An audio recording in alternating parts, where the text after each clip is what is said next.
আর বাংলাদেশে সবচাইতে উঁচু জায়গা এখন সংসদ।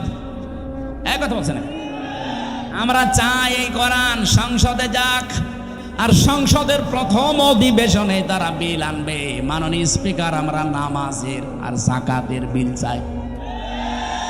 উনি যখন বলবে হাত তোলেন, 151 জন যদি হাত তুলে ফেলে, ওই দিন নামাজটা কায়েম হয়ে যাবে দেশে, যাকাতটা সরকারিভাবে কায়েম হয়ে যাবে। তখন আর নামাজের ওয়াজ, যাকাতের ওয়াজ করা লাগবে না। ভালো কাজগুলো সব আইন পাশের মাধ্যমে চালু হয়ে যাবে। অন্যায় কাজ, অবৈধ কাজ সব আইন পাশ করে বন্ধ করে দেওয়া হবে। সূরা হজের এই 40-41 নম্বর আয়াতে 4টা কর্মসূচি আছে।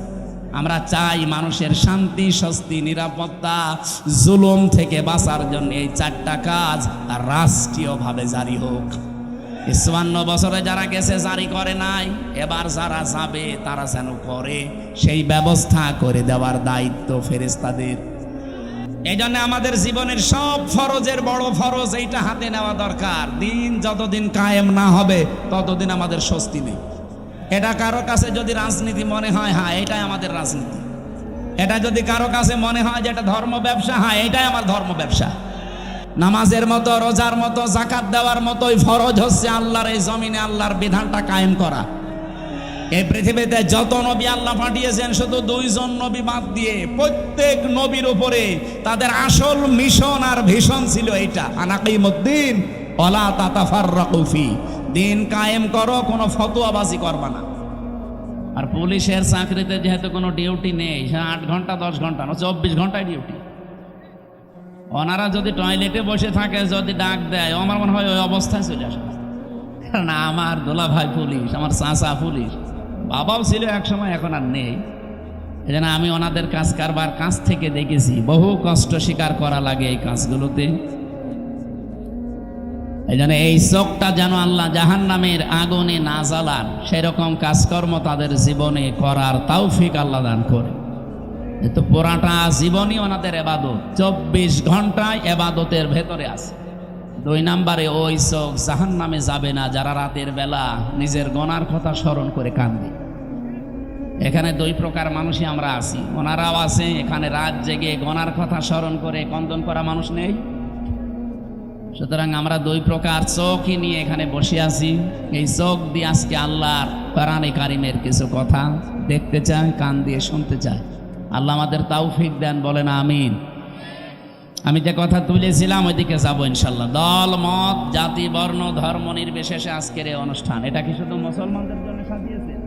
না, অন্য ধর্মের যদি কেউ এসে থাকে, নাকি এই থানায় অন্য ধর্মের মানুষ নেই? আছে।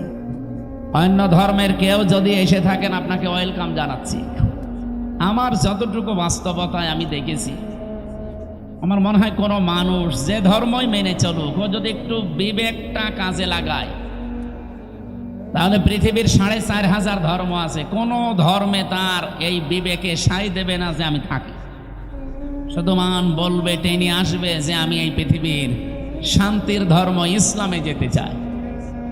কয়েকদিন আগে যশোরে এক কলেজের অধ্যাপক, বিসিএস ক্যাডার, ওনারা বলেছিলাম যে স্যার আপনাকে মুসলমান হওয়া লাগবে, আপনি শুধু আমাদের ধর্মীয় গ্রন্থ কোরআন শরীফটা একটু বুঝে বুঝে পড়বেন। আপনি বাংলায় পড়েন, ইংরেজিতে পড়েন, যেভাবেই হোক বুঝে পড়বেন। 3 মাস পরে দেখি আল্লাহর বান্দা মুসলমান হয়ে গেছে।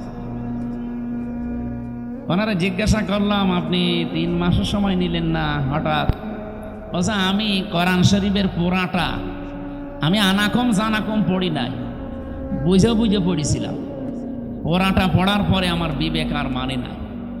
আমি দেখলাম যে আমার ধর্মে যেটা 12 মাসে 13 পূজা করি আমরা, আমার দেবতার কোনো অভাব নেই। 33 কোটি দেবতা আমাদের। কত? আপনি যদি ওনারে বলেন যে স্যার একটু নাম বলেন তো কয়টা, আমার মনে হয় 33টা নামও বলতে পারবে না। অথচ এখানে আমরা মক্তবে যারা পড়ে, এদেরকে জিজ্ঞাসা করেন আল্লাহর নাম কয়টা, অন্তত 99টা তো বলবে না? আল্লাহর নাম কয়টা? হ্যাঁ, 5000-5000-এর উপরে আমরা তাফসিরে পড়েছি আল্লাহর নাম 5000-এর উপরে। আমরা 99টা কায়দায় পেয়েছি, তো এটাই বলি। এইটাও অন্তত যারা মক্তবে 1-1.5 বছর 2 বছর পড়ে, ওদের একেবারে ঠোঁটস্থ থাকে, মুখস্থ না, ঠোঁটের আগায়। আর মক্তবে যারা শুরু করে তাদেরকে এই নামের গুণাগুণগুলো শিক্ষা দেওয়া হয় যে রব মানে সৃষ্টিকর্তা, রব মানে প্রতিপালক, রব মানে আইনদাতা, রব মানে অভিভাবক, রব মানে উকিল। 19টা অর্থ কমপক্ষে শেখানো হয়। যারা মক্তবে পড়ান তারা অবশ্যই জানেন আল্লাহর প্রত্যেকটি নামের গুণাগুণ তাকে বোঝানো হয় যে সামনে এরকম কিছু আসবে তোমার জীবন। আল্লাহ রাব্বুল আলামিন কোরআনে কারিমে জানিয়েছেন সিবগাতাল্লাহ ওয়া মান আহসানু মিনাল্লাহি সিবগাতা ওয়া নাহনু লাহু আবিদুন। আমার রঙে রঙিন হও, আমার চাইতে উত্তম রং পৃথিবীতে আর কারো আছে? আল্লাহর রং কি? কালো, সাদা, কি?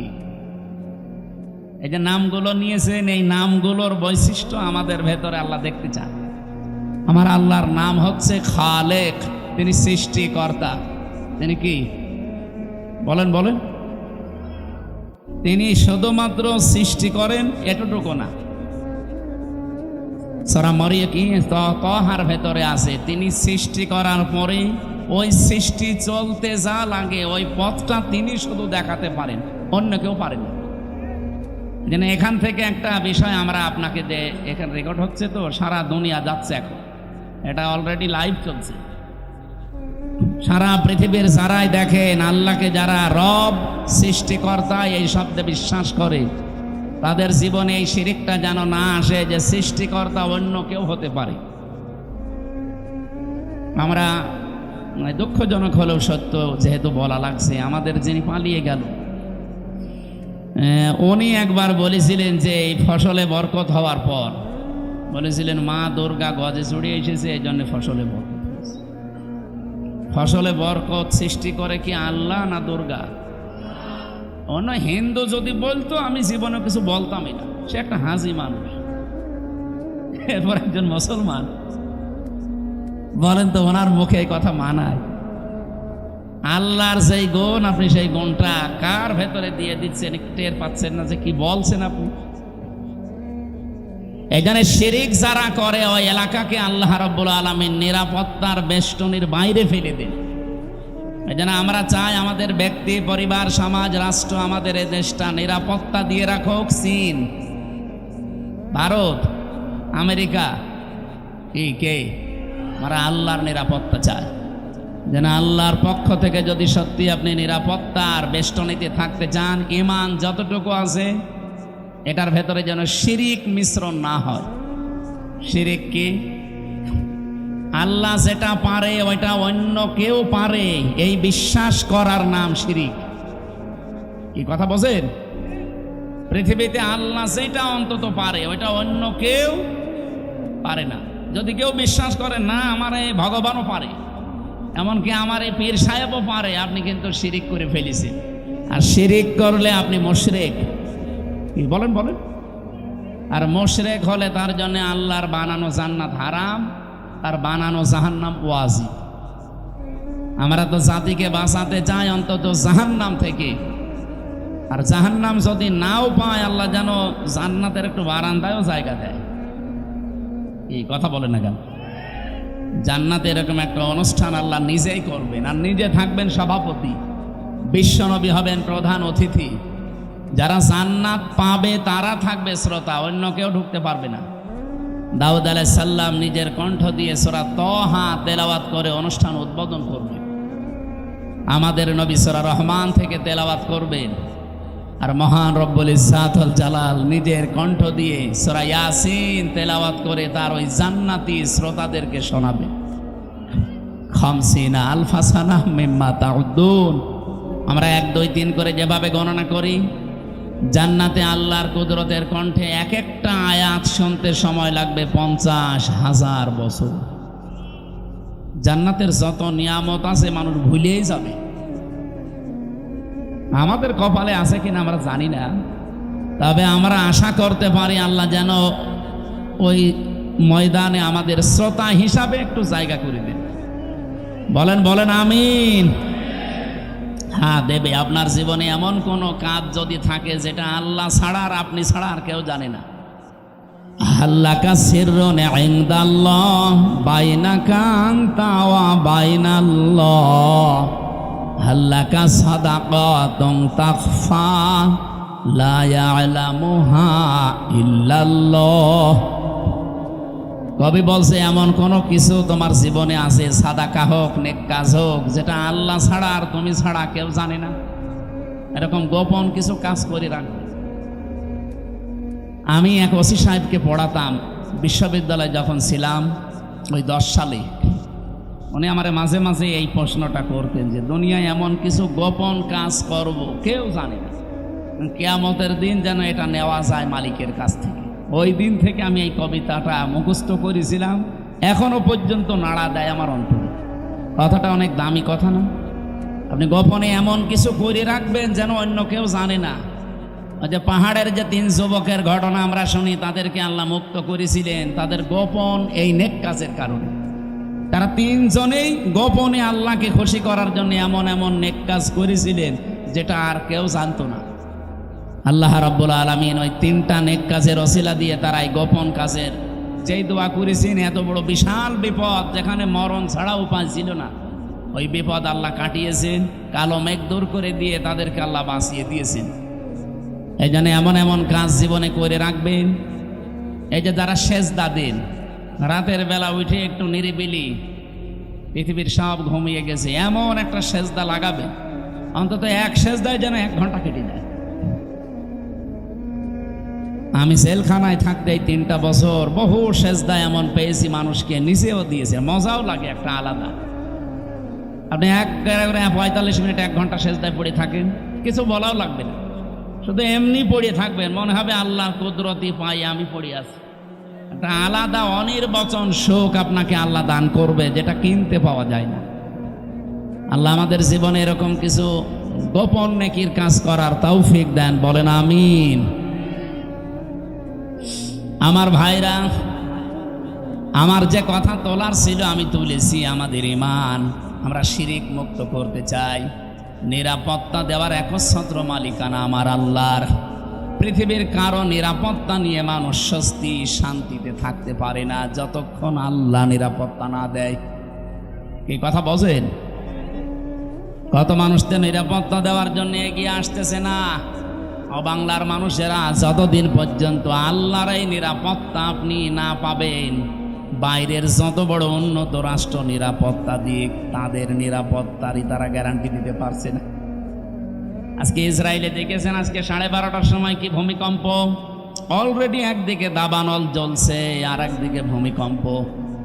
ওদের 112টার উপরে উন্নত মেশিন কাজ করছে, পানি, ঔষধ এবং এই যে স্প্রে দিয়ে আগুন নেভাতে সক্ষম হচ্ছে না। কারণ এই আগুন তো আর হামসা ধরায়নি, আগুন ধরিয়েছে কে? সারখার হয়ে যাচ্ছে পুড়ে। ওদের বিশ্ব রোড বন্ধ হয়ে গেছে, জেরুজালেমের রাস্তা বন্ধ হয়ে গেছে। এভাবে যদি আর সর্বোচ্চ সপ্তাহখানিক ওরা কন্ট্রোলে আনতে না পারে, পৃথিবীর মানচিত্র থেকে এই জঘন্যতম জাতি ইহুদিরা, ইসরায়েল রাষ্ট্র, এটা পৃথিবী থেকে হালাক হয়ে যাবে। এগুলো হওয়ার পেছনে আমি কোরআন থেকে একটা কারণ পেয়েছি। সূরা ইউনূস 100 নম্বর আয়াত, 11 নম্বর পারা, 19 নম্বর পৃষ্ঠা, 4 নম্বর লাইনে আছে, শেষের দিকে পাবেন। ওয়ায়াজআলুর রিজসা আলাল্লাযিনা লা ইয়াকিলুন। কোন মানুষ যদি তার বিবেক অনুযায়ী কাজ না করে, আবার বোঝেন, কোন মানুষ যদি বিবেক অনুযায়ী কাজ না করে, তাহলে তার উপরে আল্লাহ নিজে ভুল সিদ্ধান্ত চাপিয়ে দেয়। ওয়ায়াজআলুর রিজসা আলাল্লাযিনা লা ইয়াকিলুন। বিবেক, বুদ্ধি, কমন সেন্স, এটা অনুযায়ী যদি কেউ দুনিয়াতে কাজ না করে, তার উপরে ভুল সিদ্ধান্ত চাপিয়ে দেয় কে? এই লোকটা বিবেক বহির্ভূত কাজ করেছিল। 1940 সালে ওদেরকে থাকতে দিয়েছিল, আমরা যেমন রোহিঙ্গাদের থাকতে দিয়েছি, মানবতার খাতিরে ওদেরকে থাকতে দিয়েছিল।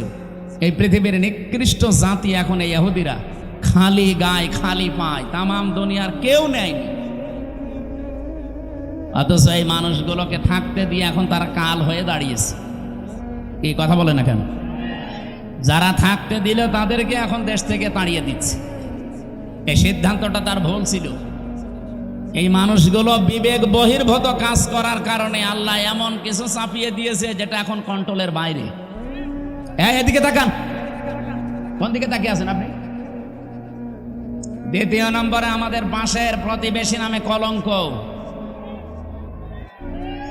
সবাই খারাপ না, এখানে কিছু উগ্রপন্থী এতদিন যারা আমাদেরকে সারা বিশ্বের মোড়লদের কাছে জঙ্গি হিসাবে দেখাতে চেয়েছে, এখন তামাম দুনিয়ার সবচাইতে নিকৃষ্ট এবং বড় জঙ্গি এই ইন্ডিয়া। বিশেষ করে উগ্রপন্থী যারা, তারা মোদি যেহেতু উগ্রপন্থী, এই জন্য নামও এসেছে পৃথিবীতে নিকৃষ্ট মানুষের তালিকায় 2 নম্বরে। আপনি এখন ইন্টারন্যাশনাল 6 জন মানুষের নাম পাবেন, দুনিয়ার সবাই তাদের ঘৃণা করে। 1 নম্বরে নেতানিয়াহু, 2 নম্বরে মোদি, 3 নম্বরে আমাদের যেটা পালিয়েছে, ওইটার নাম আমি বলি না, ওইটার নাম বললে আমার কেমন লাগে। বলেন এই মানুষগুলো কি শুধু আমরা খারাপ বলছি? তামাম দুনিয়া যত সৃষ্টি আল্লাহ করেছেন সব সৃষ্টি ওদের ঘৃণা করে, দেখতেই পারে। ওরা আজ দাঙ্গা অলরেডি লাগিয়ে দিয়েছে। আপনি কি মনে করছেন ওটা তার কাটার ওপারে থাকবে? বাতাস এই দেশে আসলো বলে। এই জন্য গোবিন্দ পরামানিক অলরেডি কাল পরশু দিন জানিয়েছে, হে পৃথিবীর হিন্দুরা, এ মাতার লোকটাকে থামান, কারণ ও যা করছে এটা বিবেক বহির্ভূত কাজ।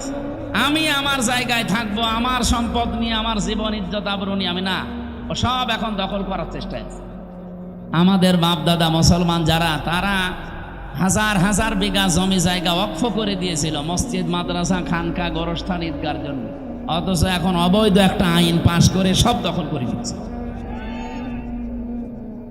আর এমন শয়তানের শয়তান খালি মাটির নিচে মন্দির পায়। পৃথিবীর মানুষ মাটির নিচে পায় তেল, গ্যাস, সোনা, রূপা, আর ও কি পায়? খালি মন্দির পায়। তাও যেখানে সেখানে না, শুধু মসজিদের নিচে মন্দির পায়। এখন যদি বাংলাদেশে আমরা আওয়াজ তুলি যে ঢাকার স্বামীবাগের ইসকন মন্দির, এটা 1000 বছর আগে মসজিদ ছিল, এটা ভেঙে ফেলা হবে, মানবেন? আর আমরা করবো না, কারণ আমাদের এই ধর্মে এরকম বাড়াবাড়ি, জোর জবরদস্তি, এ দাঙ্গা, এগুলো আছে। লা ইকরাহা ফিদ্দীন, ধর্মে কোনো বাড়াবাড়ি, ধর্ম সে পালন করবে। এই দেশেই তো এই জন্য পৃথিবীতে আমাদের দেশটা আজ মানে উজ্জ্বল দৃষ্টান্ত হয়ে আছে। এই 54 বছরে আমরা আরো উপরে থাকতাম যদি প্রতিবেশী না থাকতো। এই শয়তানটা আমাদের উঠতেই দেয়নি, খালি মিথ্যা ছড়িয়েছে। মাইক্রোসফট রিপোর্ট দিয়েছে তামাম দুনিয়ার 257টা দেশ নিয়ে, যে পৃথিবীতে সবচাইতে বেশি মিথ্যা তথ্য পরিবেশন করে ইন্ডিয়া। ওরা আল্লাহর একটা একটা করে ঘর সব ভেঙে ফেললো। কতগুলো ঘর ভেঙেছে দেখেছি, আজকেও একটা ঘর ভেঙেছে। আমার মনে হয় আমার নিজের ঘর ভাঙলেও আমাদের মুসলমানের কাছে এত কষ্ট লাগতো না, আল্লাহর ঘর ভাঙলে আমাদের যত কষ্ট লাগছে। এই লোকটা বিবেক বহির্ভূত কাজ করছে। এই জন্য কোরআনের কথা ছিল, ওয়ায়াজালুর রিজসা আলাল্লাযিনা লা ইয়াকিলুন, যারা বিবেক বহির্ভূত কাজ করবে তার উপরে ভুল সিদ্ধান্ত চাপিয়ে দেবে কে? এই জন্য আপনারা ওকে থামান, নয়তো টুকরা টুকরা হতে কিন্তু দেরি হবে না। এই কথা বলে না কেন?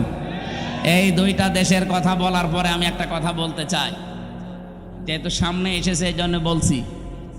বাংলাদেশে কালকের দিন পর একটা রায় আছে, 2টা বিষয়ের রায় একদিনে হতে পারে, নিবন্ধন এবং একটা মাজলুম মানুষ জনাব এটিএম আজহারুল ইসলাম। আমার মনে হয় যারাই দায়িত্বে আছেন বিবেক বহির্ভূত কোনো কাজ করবেন না। যদি বিবেকের বাইরে যে কোনো কাজ করেন, রাগে হোক আর কারো ইশারায় হোক, ভুল সিদ্ধান্ত কিন্তু আল্লাহ চাপিয়ে দেবে, তখন আর সামাল দিতে পারবেন না। কারণ এই দেশের মানুষ অলরেডি তাদের দেওয়ালে পিঠ থেকে গেছে বারবার এই তারিখ পেছাতে পেছাতে। আর মামলার তারিখ পেছালে যে কেমন লাগে, আমি তো এই 3 বছরে টের পেয়েছি। আমার মামলাটা কমপক্ষে 30 বার সিএমএম কোর্ট, জজ কোর্ট, হাইকোর্ট মিলে 30 বার উঠেছে।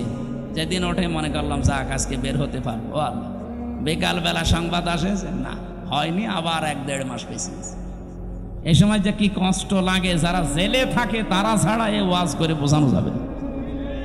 অথচ কয়বার ঘোলা রেলে লোকটাকে বারবার ঘোরাচ্ছে, এমনকি 6 তারিখে ডেট দিয়ে এখন আবার ফের 8 তারিখে। আমার মনে হচ্ছে এরা যদি বিবেক বহির্ভূত কাজ এবার করে না, এবার সামাল এরা দিতে পারবে না।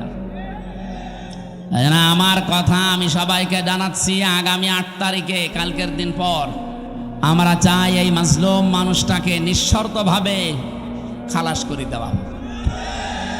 এ মাসলুম মানুষটা বেকার 13 বছর জেলে আছে। যে সমস্ত সাক্ষী, এগুলো পৃথিবীর অষ্টম আশ্চর্য বিষয়। 6.5 কিলোমিটার দূর থেকে নাকি সাক্ষী, 3 কিলোমিটার, কেউ 2.5 কিলোমিটার। ওর চোখে কি শকুনের চোখ লাগানো ছিল, তাও তো সম্ভব না। এই জন্যে বাঙালিকে আর হাইকোর্ট দেখাবেন না।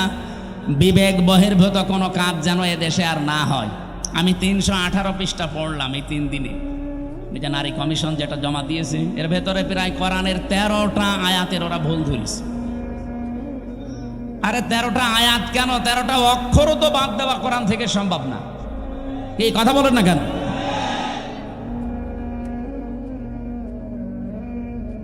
ছাব্বিশটা আয়াতের বিরুদ্ধে ওরা মামলা দিয়েছিল, ভারতে কেস করেছিল যে এগুলো বাতিল করা লাগবে। আর এরা অলরেডি 13টা আয়াতে হাত দিয়েছে। এদের পেছনে কোনো রাঘব বোয়াল আছে, অথবা এরা মানসিক বিকারগ্রস্ত মেয়াদ উত্তীর্ণ গাঁজা খেয়ে ফেলেছে। মেয়াদালা গাঁজা খেলেও তো মানুষ, আমি তো দেখি লালনের মাজারে পুলিশে পাহারা দেয়, মেয়াদালা গাঁজা খাইতে, এই জন্য ওরা চুপচাপ থাকে। আর এরা মেয়াদ উত্তীর্ণ গাঁজা খেয়েছে, এই জন্য এমন এমন কথা দিয়েছে। এ মানে পড়ার পরে আমার আশ্চর্য লাগছে, এরা কি বাইরে থাকার মতো সুস্থ মানুষ? এদের তো পাবনায় পাঠানো দরকার। ওরা লিখেছে যে স্বামী স্ত্রীর যে মিলন, এই মিলনে যদি স্ত্রী রাজি না থাকে, স্বামী যদি সহবাস করে জোর করে, তাহলে তার বিরুদ্ধে ধর্ষণের মামলা দেওয়া হবে। ধর্ষণের মামলা যদি দেয়, রায় হবে কি? ফাঁসি। কথা বলছেন এখানে যে একজন বিচারপতি আন্দাজে ফাঁসি দেবে, সাক্ষী লাগবে না। আর স্বামী স্ত্রীর বিষয়টা তারা 2 জন ছাড়া কেউ জানে। এখন ওখানে তো আমার মনে হয় ইউটিউবারদের দিয়ে রাখা লাগবে, দেখ কি এরা কি খেয়ে কথা বলে আমি বুঝি না। অথচ এটা পড়া কোরআন শরীফের একেবারে মানে টাটকা বিরোধী কথা। সূরা নূরে কি নেশার ভেতরে আছে স্বামী স্ত্রীর যে ব্যবহারের নিয়ম নীতি, যেসব পোড়া তারা পাল্টাতে চায়। 2 নম্বরে তারা লিখেছে যে দেহ আমার, সিদ্ধান্ত আমার। এটা কোরআনে কারিমের প্রায় 8টা আয়াতের বিরুদ্ধে। আমি নিজে যতটুকু পড়েছি, আলা আলাহুল খালকু ওয়াল আমরু ইনিল হুকমু ইল্লা লিল্লাহ, এরকম 8টা আয়াত সরাসরি কোরআনের বিরুদ্ধে ওরা কলম ধরেছে। ওরা বলতে চায় দেহ আমার, সিদ্ধান্ত আমার। আর আল্লাহ বলেন এ সৃষ্টি আমার, সিদ্ধান্ত আমার। দেহ আপনার, আপনাকে কে বলেছে? আপনি দেহের মালিক। আমি এই যে 33 বছর বয়স আমার, বলেন তো 34 বছর আগে হামজা নামে উল্লেখ করার মতো আমি কিছু ছিলাম না। 92 সালে আমি জন্ম নিয়েছি, অথচ 91 সালেও হামজা নামে আমি এখানে বসার যোগ্যতা রাখতাম। আমার মা বাবা দায়িত্ব পালন করেছে, তারা শুধু বিছানায় ছিল, এই বাকি যা করার সব করেছে আমার আল্লাহ। আল্লাহ বলেন মায়ের রেহেমের ভেতরে বাবার এই বীর্যটা যখন দ্রুত গতিতে এখানে এসে হাজির হয়, কমপক্ষে এটা 40 দিন 40 দিন 40 দিন 40 পাল্টাতে থাকে। 120 দিনে আমি আল্লাহ এইটাকে কমপক্ষে 4-8টা জিনিস বানিয়ে ফেলি। আপনি যদি এখানে কম্পিউটার ভেড়াতেন, স্ক্রিন দিলে আমি একটা একটা করে আপনাকে দেখাতে পারতাম। বাবার এই নাপাক পানিটা দিয়ে আল্লাহ যে 4টা জিনিস বানায়, এটা সূরা তরিকের ভেতরে আছে। ফালিয়ানজুরিল ইনসানু মিম্মা খুলিকা মিম্মা দাফিকি ইয়াখরুজু মিন বাইনিস সুলবি ওয়াত তারাইব। এক একটা শব্দ যদি ভেঙে ভেঙে আপনি অর্থ করেন, দেখবেন সুলবন 1 বচন দিয়েছেন, তারাইব দিয়েছেন বহু বচন। আমি এটা বাইবেল, কোরআন এবং সায়েন্স, ডক্টর মরিস বোকাইলের লেখা এ আয়াতের তাফসির পড়তে গিয়ে উনি খুব সুন্দর করে বিজ্ঞানের ব্যাখ্যা দিয়েছেন। পড়ার পরে আমার মনে হচ্ছিল এতদিন আমি যেভাবে পড়েছিলাম, এটা পড়ি কোরআন শরীফ একেবারে হাতে কলমে জিবরাইল আমারে শেখাচ্ছে। বাবার এই নাপাক পানিটা যখন যেতে থাকে, বিজ্ঞান এখন দেখাচ্ছে কম্পিউটার দিয়ে কমপক্ষে 40,000 হামজা তৈরি হওয়ার ক্ষমতা রাখে 1 ফোঁটা বীর্য। মায়ের জরায়ুর যে দেওয়াল আছে এখানে ধাক্কা লেগে হয়তো অনেকে পড়ে যায়, যেতে পারে না ওই রেহেম পর্যন্ত। হয়তো কারো একটা যায়, দুইটা যায়, পাঁচটা যায়। এই পৃথিবীতে 13টা পর্যন্ত সন্তান জন্ম দিয়েছে এক মহিলা ক্যালিফোর্নিয়ায়। এর উপরে আর কেউ পারে নাই। বলেন তো 40,000 মানুষ একটা ফোঁটার ভেতরে আমার আল্লাহ লুকিয়ে রেখেছে। যদি মায়ের পেটে জায়গা থাকতো আমার আল্লাহ 40,000 সন্তানই ওখান থেকে বের করতো। আমি ওই দিন থেকে যে প্রতিযোগিতা আরম্ভ করেছি, আমাকে কেউ হারাতে পারে নাই। আমার নিজেরই ভাই বোন কিন্তু 40,000-এর ভেতরে মাত্র আমি হামজা একা বেঁচেছিলাম। বাকি 39,999 জন সব ওই দেওয়ালের সাথে ধাক্কা লেগে মরে গেছে। আল্লাহ পাক ওখানে আমাকে নিয়ে প্রথম 40 দিনে সুম্মা খালাকনান নুতফাতান আলাকাতান ফাখালাকনাল আলাকাতা মুদগাতান ফাখালাকনাল মুদগাতা ইযামা ইলা আখির আয়াত। সূরা মুমিনুনের ভেতরে আছে আল্লাহ পাক বলেন আমি নিজে ওইটা দিয়ে 4টা জিনিস বানাই, চুল, রগ, হাড় আর পর্দা।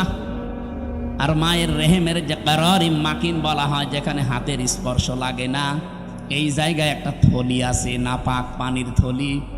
এইটা দিয়ে আমি আল্লাহ 4টা জিনিস বানাই, রক্ত, গোশত, চর্বি আর চামড়া।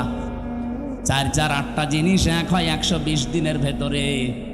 তখন আমি আল্লাহ নিজের পক্ষ থেকে কমপক্ষে 5টা জিনিস আমার বান্দার জন্য দান করি। وَجَعَلَ لَكُمُ السَّمْعَ وَالْأَبْصَارَ وَالْأَفْئِدَةَ ইলা আখির আয়াত। এই তথ্যটা আছে সূরা নাহালের ভেতরে 14 নম্বর পারা, 14 নম্বর পৃষ্ঠা, 13 নম্বর লাইনের 78 নম্বর আয়াতের মাঝের অংশে আছে। আল্লাহ বলেন শ্রবণ শক্তি, দর্শন শক্তি, বাক শক্তি, আকেল শক্তি আর ঘ্রাণ শক্তি, এই 5টা আমি আল্লাহ আমার রব নামের কারণে তোরে ভিক্ষা দিয়েছি। যদি একটা কম দিতাম দুনিয়ায় তুই আসতিস, কিন্তু পূর্ণাঙ্গ হয়ে না, অপূর্ণাঙ্গ হয়ে। বলেন তো রব নামের কারণে যে 5টা জিনিস আল্লাহ দয়া করে আমারে দিলেন, যদি দর্শন শক্তি না দিত তাহলে আমি আসতাম কিন্তু কানা হয়ে। অনেক কানা মানুষ আসে না, বলেন বলেন। আল্লাহ পাক যদি বাক শক্তি না দিত, কথা বলা, তাহলে আমি আসতাম কিন্তু বোবা হয়ে। আমাকে যদি আল্লাহ শ্রবণ শক্তি না দিত আমি আসতাম কিন্তু কালা হয়ে। যদি আকেল শক্তিটা না দিত আসতাম কিন্তু পাগল হয়ে। অনেক পাগল আসে না, তখন আমাকে স্বাভাবিকভাবে স্টেজে ওঠা দূরের কথা, প্রধান অতিথি, বিশেষ অতিথি, ওসি সাহেব দূরের কথা, মানুষ বলতো নাম এখান থেকে কানা, পাগল। স্টেজের ধারে পাশেও পাগল কানারে আসতে দিত। একটুখানি এই জায়গায় নিজেকে নিয়ে ভাবেন আল্লাহ কি দয়া আপনার উপরে করলেন। এই জন্য মানুষের ওই দুর্বল জায়গায় আল্লাহ পুরা কোরআনে যেখানেই উনি ইঙ্গিত দিয়েছেন এমন শব্দ ব্যবহার করেছেন যেটা আল্লাহরও বিশ্বাস হতে চায় না। সূরা বাকারার 27 নম্বর আয়াতে দেখবেন, 28 নম্বর আয়াত আল্লাহ রাব্বুল আলামিন বলেন কাইফা তাকফুরুনা বিল্লাহি ওয়া কুনতুম আমওয়াতান ফাআহইয়াকুম সুম্মা ইউমীতুকুম সুম্মা ইউহয়ীকুম সুম্মা ইলাইহি তুরজাউন। মানুষ আমার সাথে নাফরমানি করে কি করে? আমার বিধান মানতে চায় না, ও এত সাহস পায় কি করে? এই জন্য আল্লাহ শব্দ শুরু করার আগে কাইফা দিয়েছেন। এখানে যারা আরবি গ্রামার বোঝে, যারা বালাগাত মানতে পড়ে পড়ায়, ওদের জিজ্ঞাসা করেন কাইফা শব্দটা কমপক্ষে 29টা অর্থে ব্যবহার হয়। আমি সামারাইজ করে 19টা অর্থে পেয়েছি। এর ভেতরে 13 নম্বর একটা কায়দা বালাগাত মান থেকে আছে। কাইফা শব্দ সেন্টেন্সের আগে ব্যবহার করা হয় এই জন্যে যেটা আল্লাহরও বিশ্বাস হতে চায় না। আল্লাহ বলেন কাইফা তাকফুরুনা বিল্লাহ, মানুষ আমার সাথে নাফরমানি করে, কুফরি করে, আমার বিধান মানতে চায় না। কেমন করে? অথচ মৃত ছিল, ওকে আমি জীবন দিয়েছি। আল্লাহরও বিশ্বাস হচ্ছে না যে লোকটা আমার সাথে কুফরি করতে পারে। এখানে শব্দ দিয়েছেন কাইফা। এজন্য মানুষ আমরা যখন কুফরি করি, আল্লাহর নিয়ামতের শুকরিয়া আদায় না করে নাফরমানি করি, তখন আল্লাহ আশ্চর্য হয়ে থাকে যে কি এও আমার সাথে নাফরমানি করতে পারে, অথচ কি ছিল, মৃত ছিল। বলেন বলেন। ওখান থেকে আমি আল্লাহ 6 মাসের পরে ওরে জীবন দিলাম। বিজ্ঞান এখন দেখাচ্ছে মানুষের মায়ের পেটে 6 মাসের আগে পর্যন্ত কিন্তু জীবন দেওয়া হয় না। এর আগে বিভিন্ন স্ট্রাকচার তৈরি করা হয়। 360টা হাড় দিয়েছেন আল্লাহ, জোড়া দিয়েছেন, 9768 প্রকার চামড়া দিয়েছেন শরীরে। এক এক জায়গার চামড়ার গুণাগুণ এক এক রকম। কমপক্ষে আপনার বিভিন্ন জায়গায় যে চামড়াগুলো আছে, চামড়ার সাথে এমন কিছু সেট করা আছে, এই যে শুধু এই চামড়া টুকুতে 153টা রগ দেওয়া আছে, রেখা। পৃথিবীর আজ পর্যন্ত কোনো মানুষের এই জায়গাটা একজন আর একজনের সাথে মেলে নাই, কিয়ামতের আগে মিলবেও না। 153টা রেখা যদি কেটেও যায়, আপনার দেখবেন ঠিক হয়ে যাবে। আমার এই জায়গাটাই ছোটবেলায় একবার কাজ ঢুকে নষ্ট হয়ে গিয়েছিল। আমি পরে সাপ নিয়ে দেখেছিলাম যে না, ঠিক হচ্ছে না। কিছুদিন পরে দেখি আগেরটায় আবার ফিরে গেছে। তাহলে এইটা কিয়ামতের আগ পর্যন্ত আমার সাথে 153টা রেখার কারণ মিলছে না, মিলবেও না। এর পেছনে একটা শক্তি কাজ করছে, তিনি কে? শুধুমাত্র জহব্বা বানিয়েছেন আল্লাহ। এই যে জহব্বা বলা হয় জিবা, বিজ্ঞান এখন এই জহব্বা নিয়ে গবেষণা করে জানিয়েছে এর ভেতরে কমপক্ষে 2 কোটি আস্বাদন স্তর আছে, স্বাদ নেওয়ার স্তর আছে। এই পৃথিবীতে যত বড় রেস্টুরেন্ট হোক, রেস্তোরাঁ হোক, হোটেল হোক, 2 কোটি খাবার রান্না হওয়ার কোনো হোটেল আপনি পেয়েছেন?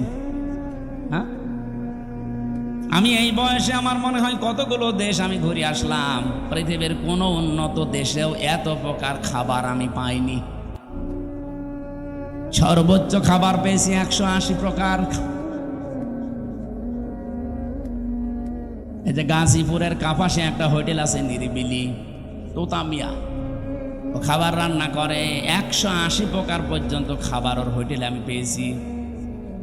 একটা মাহফিল দিয়েছি, বললাম খাবার দেন তো কি কি আছে দেখি। এটা কি? কাঁঠালের পাতা ভর্তা। কাঁঠালের পাতা ভর্তা বলে এও একটা তরকারি, আর এইটা বাঁশের পাতা ভর্তা।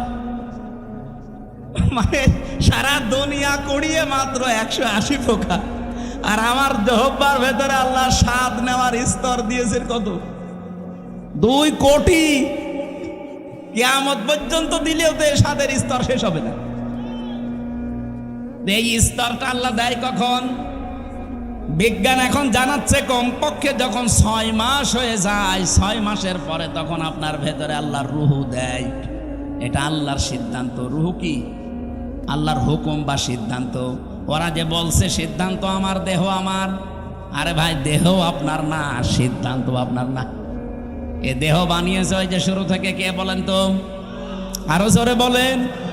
মা বাবার কি দায়িত্ব ছিল? সূরা ওয়াকিয়ার ভেতরে আছে, ওরা শুধু বিছানায় ছিল, এই শেষ। বাকি যা করছে ওখান থেকে, সেই বীর্য থেকে হামজা পর্যন্ত কে? 6 মাস পরে যখন ক্ষুধার উদ্রেক দেখা দেয়, আল্লাহ পাক তখন নিজে খাবার সরবরাহ করার জন্য, তার যে রাজ্জাক নামটা আছে, ওই রাজ্জাক নামের কারণে দুনিয়ার কোনো খাবার দিলে তো আপনি হজম করতে পারবেন না, কারণ আপনার দাঁত নেই। আছে এই জন্য মায়ের মাসিক অসুখ বন্ধ করে দিয়ে ওই নাপাক রক্তটা আল্লাহ মুখ দিয়ে দেয় না, নাভির ভেতর দিয়ে পাস করে আমাকে বাঁচিয়ে রাখে।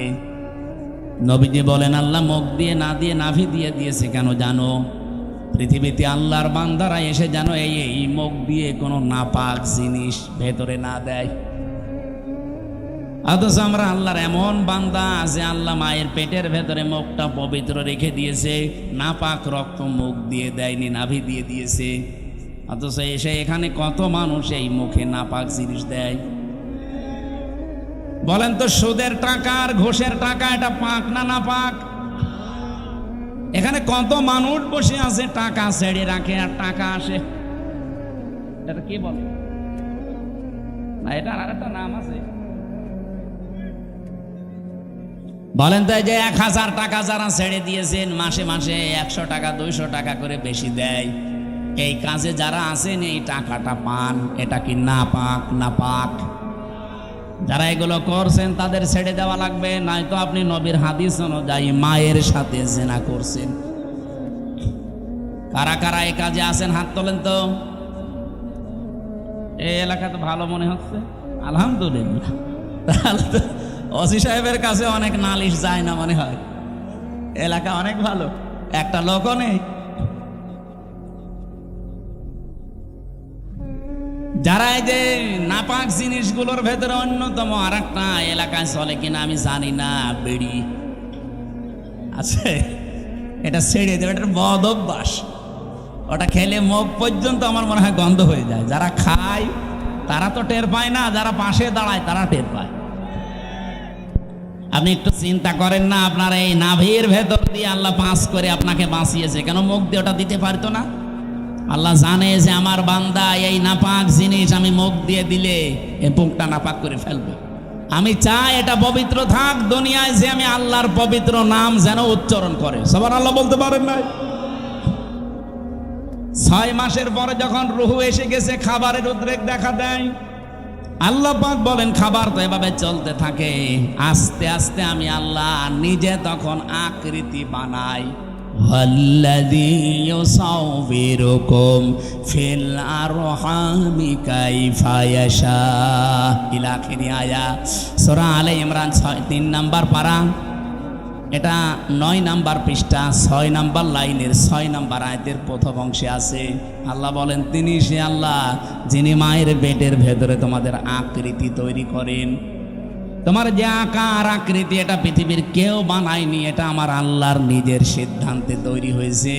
এই জন্য পৃথিবীর যত সৃষ্টি সবচাইতে সুন্দর সৃষ্টি মানুষ।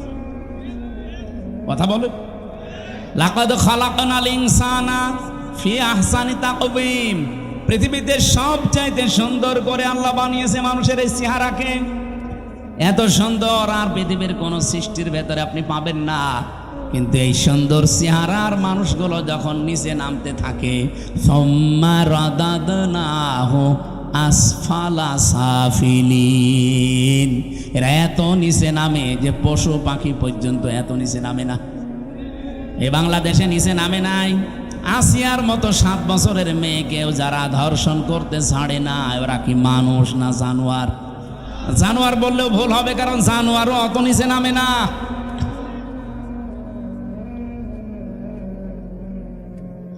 কোরআনে কারিমের সূরা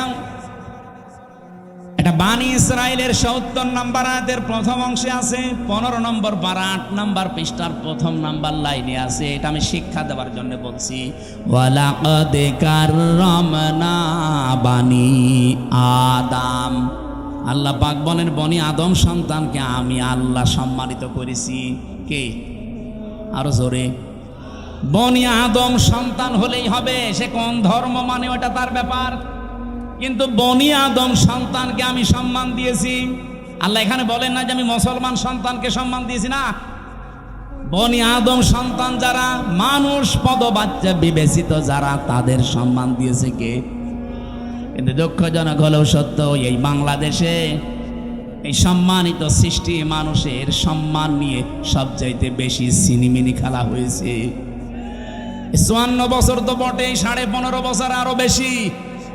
আমরা চাই আগামীতে এই সম্মানিত সৃষ্টি আল্লাহ যাদের সম্মান দিলেন, এই বনি আদম সন্তানের সম্মান নিয়ে কেউ যেন সিনিমিনি খেলতে না পারে। আমার কথার অর্থ আপনি বুঝেছেন? আপনি না বুঝলেও এরা বুঝেছে। আগামীতে কেউ যেন এদের সম্মান নিয়ে সিনিমিনি খেলতে না পারে, সেই ব্যবস্থা করা লাগবে। যারা এই ব্যবস্থা ভেঙে দিয়েছিলেন ওইটা আবার জোড়াতালি দেওয়া লাগবে। আল্লাহর কথা তো অনেক ওজন, আপনি টের পাননি, আমি অনেক ভেতরে চলে গেছি। এই সম্মানিত সৃষ্টির সম্মান আমরা চাই, এদের শান্তি স্বস্তি নিরাপত্তা কল্যাণ আমার আল্লাহর পক্ষ থেকে। যে মানুষগুলো তাদের ঈমানের সাথে শিরিক এবং জুলুম মিশ্রণ করবে না, তাদের জন্যে। জুলুম কি? যেই জিনিস যেখানে রাখা দরকার ওইটা ওই জায়গায় না রেখে অন্য জায়গায় রাখার নাম জুলুম। এই যে মাথার এই টুপিটা থাকা দরকার মাথায়, এটা যদি কেউ পায়ের কাছে রাখে টুপির সাথে জুলুম। এক কথা বলছেন না কেন? আমার স্যান্ডেল আমি পেছনে রেখে দিয়েছি, এটা থাকার দরকার পায়ের কাছে, এটা যদি আমি মাথায় নিয়ে বসে থাকি এটা এই স্যান্ডেলের উপরে জুলুম। কারণ যেখানে যার স্থান ওইটা ওই জায়গায় রাখা লাগবে। আল্লাহ পাক এই কোরআনকে পাঠিয়েছেন এই পৃথিবীর ময়দানে সবচাইতে উঁচু জায়গায় রাখার জন্যে। আর বাংলাদেশে সবচাইতে উঁচু জায়গা এখন সংসদ। এক কথা বলছেন না? আমরা চাই এই কোরআন সংসদে যাক। অধ্যাপক মুজিবুর রহমানের মতো মাত্র 300 এমপির 151 জন যদি সামনে এই নির্বাচনে কোরআন বুকে নিয়ে যেতে পারে, এটা উপরে উঠে যাবে। কি এই কথা বলে না কেন? 300 জন লাগবে না, মাত্র 151 জন অধ্যাপক মুজিবুর রহমান আমরা চাই, যারা কোরআন বুকে নিয়ে যেতে পারবে। আর সংসদের প্রথম অধিবেশনে তারা বিল আনবে। মাননীয় স্পিকার, আমরা নামাজের আর যাকাতের বিল চাই। উনি যখন বলবে হাত তোলেন, 151 জন যদি হাত তুলে ফেলে, ওই দিন নামাজটা কায়েম হয়ে যাবে দেশে, যাকাতটা সরকারিভাবে কায়েম হয়ে যাবে। তখন আর নামাজের ওয়াজ যাকাতের ওয়াজ করা লাগবে না। ভালো কাজগুলো সব আইন পাশের মাধ্যমে চালু হয়ে যাবে। অন্যায় কাজ, অবৈধ কাজ সব আইন পাশ করে বন্ধ করে দেওয়া হবে। সূরা হজের এই 40-41 নাম্বার আয়াতে 4টা কর্মসূচি আছে। আমরা চাই মানুষের শান্তি, স্বস্তি, নিরাপত্তা, জুলুম থেকে বাঁচার জন্য এই 4টা কাজ রাষ্ট্রীয়ভাবে জারি হোক। 54 বছরে যারা গেছে জারি করে নাই, এবার যারা যাবে তারা যেন করে, সেই ব্যবস্থা করে দেওয়ার দায়িত্ব ফেরেশতাদের। কাদের? বলেন বলেন। আমি যে আয়াতের শেষ অংশ পড়েছিলাম এই সংক্রান্তই আমি এসেছি এবার জায়গা মতো। আল্লাহ পাক বলেন, কাবুর আলাল মুশরিকিনা মা তাদউহুম ইলাই। আমি ওই কমিশনের এটা বাদ দিয়ে দিলাম। আমি একটা শিক্ষা দিতে চেয়েছিলাম, আমার মনে হয় আপনারা বুঝে ফেলেছেন যে দেহ আমার, সিদ্ধান্ত আমার, এটা আল্লাহর সাথে শিরিক। কারণ দেহ আমার না, সিদ্ধান্ত আমার না। দেহ আল্লাহ বানিয়েছে, সিদ্ধান্তও তার। ওটা সূরা আরাফের 54 নম্বর আয়াতের মাঝের অংশে আছে। আপনি বাড়ি যেয়ে তাফসীরে দেখে নিন। আমার আয়াত হচ্ছে সূরা শূরার 13 নম্বর আয়াতের শেষের অংশ। আমরা যদি সত্যি এই দেশে 151 জনকে সংসদে পাঠাতে চাই যারা বুকে কোরআন নিয়ে প্রবেশ করবে, এই কথা শুনলে সবচাইতে বেশি রাগ করবে মুশরিকরা। এই জন্য কাবুর আলাল মুশরিকিনা মা তাদউহুম ইলাই। হে নবী, আপনি যেদিকে ডাকতেছেন মানুষকে, জান আকিমুদ্দিন, যেটা অধ্যাপক সাহেব পড়ছিলেন, নামাজের মতো, রোজার মতো, যাকাত দেওয়ার মতোই ফরজ হচ্ছে আল্লাহর এই জমিনে আল্লাহর বিধানটা কায়েম করা। এই পৃথিবীতে যত নবী আল্লাহ পাঠিয়েছেন, শুধু 2 জন নবী বাদ দিয়ে প্রত্যেক নবীর উপরে তাদের আসল মিশন আর ভিশন ছিল এইটা, আনাকিমুদ্দিন ওয়ালা তাতাফাররাকু ফি। দিন কায়েম করো, কোনো ফতোয়াবাজি করবা না। এই বাংলাদেশে এরকম একটা পরিবেশ তৈরি হচ্ছে, দল মত, জাতি, বর্ণ, ধর্ম নির্বিশেষে সবাই গোবিন্দ পরামানিকের মতো মানুষ বলছে এই দেশে ইসলাম কায়েম হলে আমরা সবচাইতে নিরাপদে থাকতে পারবো। আর আপনি কি বলছেন? কি সে একটা হিন্দু মানুষ যদি কথা বলতে পারে? সেদিন গাইবান্ধায় হিন্দু এক পুরোহিত, আপনারা দেখেছেন, আমিরে জামাতের আগে বক্তব্য দেওয়ার সময় বলেছে এই দেশে যদি ইসলাম যায় ক্ষমতায়, এদেশের অন্যান্য ধর্মের মানুষেরা সবচাইতে বেশি নিরাপত্তায় থাকতে পারবে। তারা অলরেডি এখন বুঝে ফেলছে। এই জন্য আমাদের জীবনের সব ফরজের বড় ফরজ এইটা হাতে নেওয়া দরকার। দিন যতদিন কায়েম না হবে ততদিন আমাদের স্বস্তি নেই। এটা কারো কাছে যদি রাজনীতি মনে হয়, হ্যাঁ এটাই আমাদের রাজনীতি। এটা যদি কারো কাছে মনে হয় যে এটা ধর্ম ব্যবসা, হ্যাঁ এটাই আমার ধর্ম ব্যবসা। কারো কাছে যদি মনে হয় এটা দুনিয়ার কাজ, হ্যাঁ এটাই আমার দুনিয়ার কাজ। কারণ আমার এই কাজ দিয়ে আমি আখেরাত তৈরি করতে চাই। আমি একা না, আমার চাইতে বড় বড় যারা, আপনি তাকান, শারআ লাকুম মিনাদ-দ্বীন মা ওয়াসসা বিহি। ওয়াসসা মানে কি? শক্তিশালী উপদেশ। আল্লাহ বলেন শারআ লাকুম মিনাদ-দ্বীন, আমি নির্ধারিত করে দিয়েছি, নির্দিষ্ট করে দিয়েছি, নির্ধারণ করে দিয়েছি তোমাদের জন্যে আমার দিনকে। মা ওয়াসসা বিহি, শুধুমাত্র এতটুকু বলে আল্লাহ শেষ করে দেননি। আল্লাহ বলেন আমি শক্তিশালী উপদেশ দিয়েছি নূহকে, হে নবী আপনাকে দিলাম, যেমন মুসাকে, ঈসাকে, ইব্রাহিমকে একই নির্দেশ দিয়েছিলাম। আমি আয়াতের তাফসীর পড়তে গিয়ে দেখেছি এই পৃথিবীতে যত নবীকে আল্লাহ পাঠিয়েছিলেন এক একজন নবীর শরীয়ত ছিল আলাদা আলাদা, কিন্তু দিন ছিল এক। আমার কথা বোঝেন? পৃথিবীর যত নবীকে আল্লাহ পাঠালেন প্রত্যেকটি নবীর দিন ছিল এক, কিন্তু শরীয়ত আলাদা আলাদা। এটা বোঝাতে গিয়ে আমি তাফসীরে একটা উদাহরণ পেয়েছি। এই এদিকে তাকান।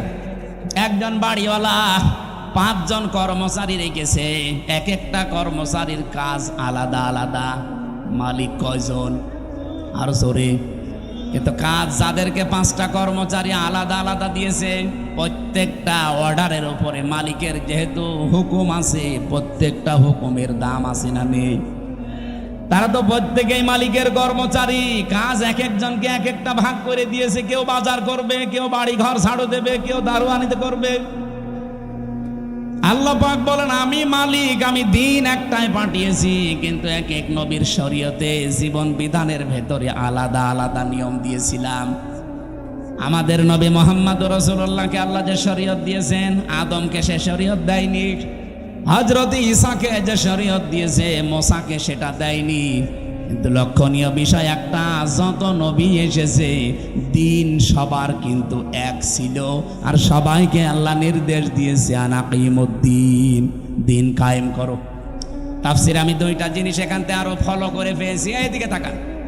দিন যতদিন পর্যন্ত কায়েম না হবে তোমার ব্যক্তি, পরিবার, সমাজ, রাষ্ট্র, এলাকায়, আবার শুনেন, দিন যতদিন কায়েম না হবে তোমার এলাকায়, তোমার ব্যক্তিতে, পরিবারে, সমাজে, রাষ্ট্রে, যতদিন পূর্ণাঙ্গ দিন কায়েম করার সম্ভব হবে না, ততদিন পর্যন্ত যতটুকু দিন আছে অতটুকুই টিকিয়ে রাখার জন্য চেষ্টা করা লাগবে। না আমি বোঝাতে পারিনি, এটা একটু কঠিন। দিন এখনো বাংলাদেশে যেহেতু কোরআনের 500 আইন আছে, একটাও কায়েম নেই। আছে? হ্যাঁ, কিছু কিছু আছে হালকা। এই যে পারিবারিক আইন, যেটা বিবাহ শাদী, এটা ইসলাম দেখেই হয়। আমাদের জমি জায়গা বন্টন, এটা ইসলাম দেখেই হয়। এক কথা বলছেন এখানে, নাকি অন্য কোনো নিয়ম নীতি মেনে করি আমরা? হ্যাঁ, সে ব্যক্তিগত কিছু মানুষ আলাদা আলাদা করতে পারে, সেটা আলাদা। কিন্তু আমরা অধিকাংশ মানুষ অন্তত পারিবারিক জীবনী আইনগুলো এখনো আছে। তাহলে যতদিন পর্যন্ত পূর্ণাঙ্গ দিন এই দেশে কায়েম না হবে, ততদিন পর্যন্ত অন্তত যতটুকু দিন আছে এইটাকেই টিকিয়ে রাখার জন্য চেষ্টা করা লাগবে। এখন সেইটাও যদি হাতছাড়া হয়ে যায়, ওরা যে 318 পৃষ্ঠার রিপোর্ট দিয়েছে, পুরাটা পড়ে আমি নিজের এই ছোট মাথায় পেয়েছি প্রায় 13টা কোরআনের আয়াত ওরা পাল্টিয়ে ফেলেছি। এগুলো মানলে নাকি অবিচার হবে, বৈষম্য হবে। ইসলাম মানলে যদি বৈষম্য হয়, তাহলে কোন ধর্ম মানলে বৈষম্য দূর হবে বলেন তো দেখি? পৃথিবীর অন্যান্য ধর্মের কিতাবগুলো একটু টাচ করেন। ইহুদিদের ধর্ম আছে, খ্রিস্টানদের ধর্ম আছে, এই মুশরিকদের ধর্ম আছে, বৌদ্ধদের ধর্ম আছে। এদের ধর্মীয় গ্রন্থগুলো যতটুকু পারেন পড়েন। আমি বিশ্ববিদ্যালয়ে থাকাকালীন একটু টাচ পেয়েছিলাম, ওরা সবগুলো জায়গায় বৈষম্যের শিকার করে আছে। ওদের মেয়েদেরকে বিবাহের সময় যা দিয়ে দেয় ওইটাই শেষ, অথচ বিবাহের সময় মেয়েদের বাড়িতে, এদিকে তাকান, বিবাহের সময় মেয়ের বাড়িতে মেয়ের বাবার কাছ থেকে ছেলে পক্ষের লোক যদি একটা পানও তার সন্তুষ্টি ছাড়া খায়, এইটাও পায়খানা খাওয়ার মতো হারাম। যেটা আমরা এই যে বরযাত্রী বলে চালিয়ে দেই, কোথায় পেয়েছেন ভণ্ডামি? এটা হিন্দুদের থেকে এসেছে এই বরযাত্রীর নিয়ম। মুসলমানদের বিয়েতে কোনো বরযাত্রী যাবে না, মুসলমানদের বিয়েতে হবে অলিমা। আর অলিমা কি ছেলের বাড়ি হয় না মেয়ের বাড়ি? হ্যাঁ, ছেলের বাড়ি। এলাকায় কি বরযাত্রী দেওয়ার সিস্টেম আছে? এটা বন্ধ করা লাগবে। কোন বাড়িতে এখন আর বরযাত্রী যাওয়া যাবে না, কারণ মেয়েদের সম্মান মর্যাদা নবীজি নিজে এত বাড়িয়ে দিয়েছেন। বিশ্বনবী যতগুলো বিয়ে করেছিলেন তার 4টা মেয়ে তিনি বিয়ে দিয়েছেন, একটাকেও তিনি বরযাত্রী খাওয়াননি। উনি করেছেন নিজে অলিমা, জামাইদেরকেও করিয়েছেন অলিমা। সুতরাং আজকে থেকে তওবা করেন, আমরা বরযাত্রীর দাওয়াত পেলে আর যাব। আমার সাথে একটা ছেলে থাকে, বলছে হুজুর এই ওয়াজ আর 2 দিন পরে করবেন, আমার বিয়েটা হয়ে যাক। জায়েজ যেটা নেই, জায়েজ নেই তো জায়েজ নেই, ওইটা আমি জায়েজ করবো মানে আজকে থেকে হারাম। এতদিন নাই না জেনে খেয়েছি, এখন আমরা আর খাবো? বরযাত্রী যাবেন, ওলিমা করেন, আমি রাজি আছি, দরকার হয় 5 দিন ধরে খাওয়ান, অসুবিধা নেই। সম্মানিত মা বোনেরা, আপনাদের এই জায়গায় নারী কমিশন হাত দিয়েছে। কত সম্মান আল্লাহ কোরআনে কারিমে নবীজির হাদিসে সূক্ষ্ম সূক্ষ্ম ভাবে আল্লাহ দিয়েছেন। যদি আপনার নিজের সম্মান আপনি বুঝতেন, নিজের এই মর্যাদা ফিরে পাওয়ার জন্য আন্দোলন করতেন। আর ওরা কি কমিশন বানিয়েছে, নারীদের আরো ঠকিয়েছে। ওরা বলে যৌনকর্মী যারা, তাদেরকে শ্রমিকের মর্যাদা দেওয়া লাগবে। ওরা শ্রমিক হয় কি করে?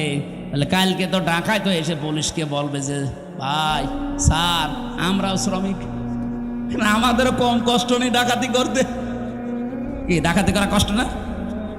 তারাও তো তাদের কাজের স্বীকৃতি চাইবে ইউনূস সাহেবের কাছে, যে আমাদেরকেও স্বীকৃতি দেন, আমরাও শ্রমিক, আমাদেরও ঘাম ঝরে।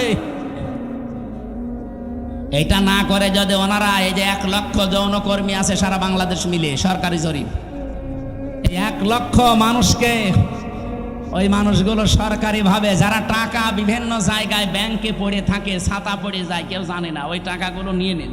জাকাতের মাধ্যমে হোক, এককালীন দানের মাধ্যমে, জোর করেই নেন, দরকার টাকা পড়ে থাকবে কেন?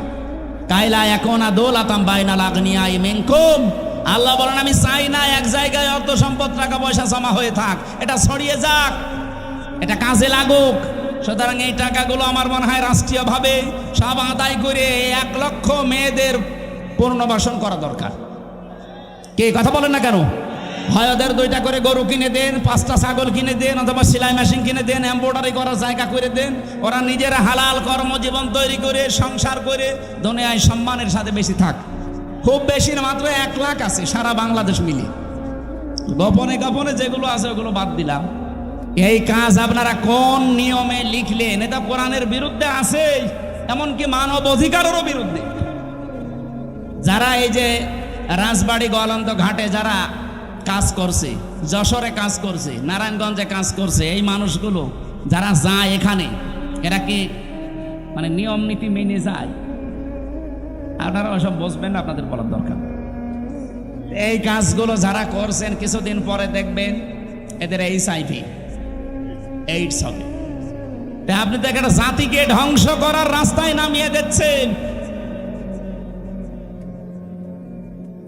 আমি আরো নিচে নামতে পারতাম, নামলাম না। বাস্তবতা এইটাই, মেয়েদের যে সম্মান ওরা আসলে বোঝে না। ওরা নিজেরা তো আমার মনে হয় মেয়ে না। ওদের 10 জনের চেহারা দেখলাম টিভির পর্দায়, 1 টাকা আমার মেয়ে মনে হয় না। মেয়েদের তো একটা কাটিং কুটিং থাকে, কোন কাটিং এর মেয়ে লোক? এখানে যারা পুরুষ মানুষ আছে, আমার মনে হয় আমি আওয়াজ দিলাম যে পুরুষ যারা পুরুষ প্যান্ডেলে আসেন, মহিলা যারা মহিলা প্যান্ডেলে যান, আর যারা যে বিড়ি খেয়ে বেড়াচ্ছে, ওরা কি? ওরা পুরুষও না মহিলাও না, ওরা কি? হিজড়া। আমার মনে হয় ওই 10 জন যে কমিশনে আছে, এগুলো একটা মেয়ে লোকও না, পুরুষও না, ওই হাফ। এই জন্য উল্টা পাল্টা রিপোর্ট দিয়েছে। এদের রিপোর্ট মানা তো দূরের কথা, এ কমিশনই বাংলার মানুষ মানে না। এই কথা বলেন না কেন? ওদের কমিশন যদি মেনে এই বিবেক বহির্ভূত কাজ করা হয়, এমন দাবানল জ্বলবে না। ওরা তো 112টা মেশিন দিয়েও পারছে না, আপনি সারা দুনিয়া এনেও পারবেন না। আমি ইঙ্গিত দিলাম, আশা করি আপনি বুঝেছেন। এরকম কোনো বিবেক বহির্ভূত কাজ এই দেশে আমরা কেউ করব না, সাপোর্টও করব না। তাহলে ভুল সিদ্ধান্ত আল্লাহ নিজে চাপিয়ে দেবে, তখন কন্ট্রোলের বাইরে চলে যাবে। আল্লাহ আমাদের হেফাজত করুন। তা আমরা বলছিলাম দিন যতটুকু আছে এতটুকু টিকিয়ে রাখা লাগবে। এইটাও একটা আনাকিমুদ্দিন, পূর্ণাঙ্গ যতদিন কায়েম না হয়।